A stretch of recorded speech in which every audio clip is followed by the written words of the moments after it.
महाराष्ट्राच्या जनतेने मागील झालेल्या विधानसभेच्या निवडणुकीमध्ये स्पष्टपणे त्यांना नकारलेलं आहे. म्हणजे जे ते आकडेवारी सांगतायत की संध्याकाळी 6 वाजल्याच्या नंतर मतदानाचा टक्का वाढला कसा, ते मतदान वाढलं कसं, मुळात एक गोष्ट लक्षात घेतली पाहिजे. ह्याचा खुलासा निवडणूक आयोगाने देखील अनेक वेळेला केलेला आहे की ज्यावेळेस एखाद्या मतदान केंद्रावरती समजा 6 वाजल्याच्या 5 मिनिटं अगोदर जरी 200 लोक तिथे उपस्थित असतील तर तुम्हाला 200 लोकांना मतदान करून द्यावं लागतं. जर का त्या आवाराच्या आतमध्ये 6 वाजल्याच्या आतमध्ये जर का तिथे मतदार आले असेल तर तुम्ही मतदानापासून रोखू शकत नाही. समजा 6च्या अगोदर कोण आलं असेल आणि ते मतदान जर का 9 वाजेपर्यंत चाललं तर ते केंद्र 9 वाजेपर्यंत आपल्याला ओपन ठेवावंच लागतं. हा नियम आहे. म्हणून मला वाटतं ह्याचा अनेक वेळेला खुलासे झालेले आहेत. जनतेला आता स्पष्ट काय ते कळलेलं आहे. त्यामुळे राहुल गांधींच्या ह्या आरोपांवरती कोणाही व्यक्तीला खुलासा द्यायची आता इच्छा राहिलेली नाही किंवा जनतेला आता त्याच्यामध्ये काही रस नाही.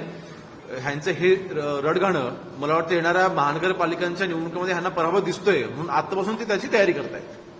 आणि मला वाटतं मी कालही ह्याच्यावरती भाष्य केलं होतं. दोघांनी एकत्र यावं की न यावं हा त्यांचा वैयक्तिक प्रश्न आहे.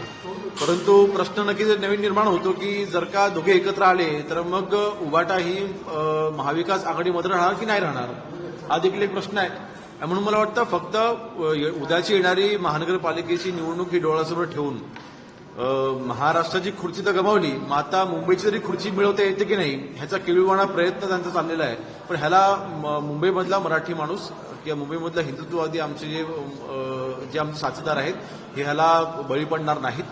दोघांचेही त्याच्यामध्ये रस कदाचित हा खुर्चीसाठी असावा.